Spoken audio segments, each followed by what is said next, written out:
an angel in disguise. In a busy street of Fairy Kingdom, there lived a hard-working woman named Guy.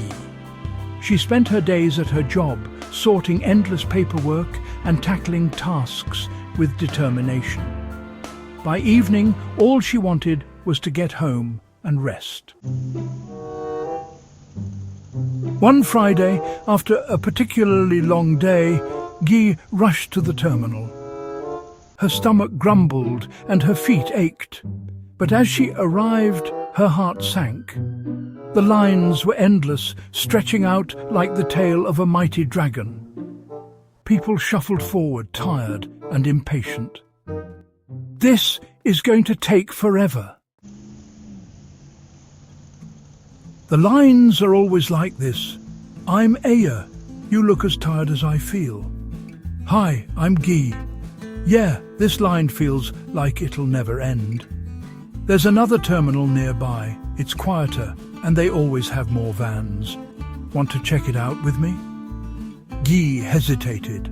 It was late, and she wasn't sure about going somewhere new. But Aya's smile was warm, and her offer sounded promising. Okay, let's try it. They left the long line and walked together. The streets were busy, but Aya chatted cheerfully, making Guy feel more at ease. When they arrived at the second terminal, Guy couldn't believe her eyes. There were no long lines, just vans waiting for passengers. Wow, this is amazing. Told you. It's my little secret. They quickly boarded a van, settling into the soft seats. Guy felt a wave of relief. For the first time that day, she relaxed. As the van started moving, Guy turned to Aya and said, "Thank you so much. I don't know what I would have done without you." Aya replied, "We're all in this together." Commuting can be rough, but a little help goes a long way. Guy smiled and said, "You're like an angel in disguise." To which Aya responded, "I wouldn't go that far. I just believe in helping when I can." The two women chatted as the van drove through the streets of Fairy Kingdom. They talked about their jobs, their favourite foods, and the small joys of life. Guy felt a connection forming, as if she'd known Aya for much longer than just a few hours. When they reached their stop, they stepped out together. The cool evening air greeted them, and Guy looked up at the stars twinkling above. Guy thanked Aya, saying, "Thanks again, Aya." Aya replied, "Any time, Guy. Who knows? Maybe one day you'll help someone else too." They said their goodbyes and went their separate ways. But Guy couldn't stop thinking about the kind stranger who had made her day so much better. Over the following weeks, Guy often returned to that second terminal. Each time she remembered Aya's kindness. She started looking for ways to help others, whether it was giving directions to a lost commuter or sharing a seat with someone carrying heavy bags.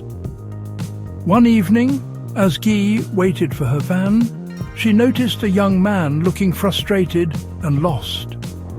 The young man asked, "Excuse me, do you know if this line goes to Maple Street?" Guy responded, "Actually, there's a better terminal nearby. Follow me and I'll show you." The young man said, "Thank you so much." I was starting to feel hopeless. As they walked, Guy couldn't help but think of Aya. Her simple act of kindness had sparked a chain reaction, reminding Guy that even small gestures could make a big difference.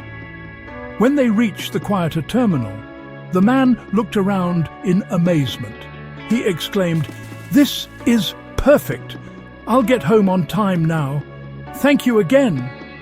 Guy just smiled and said, "Just paying it forward." That night, As Guy sat in the van heading home, she felt a warmth in her chest. Life in Fairy Kingdom was hectic, but moments like these reminded her that kindness could shine through the chaos. Back at home, Guy thought about Aya's words. "We're all in this together." Those simple words held so much truth. She decided to keep the spirit of kindness alive. From then on, Guy made it a habit to help at least one person on her commute, whether it was sharing a shortcut, lending a hand, or just offering a kind smile. And every time she did, she felt a little closer to the angel in disguise who had shown her the way.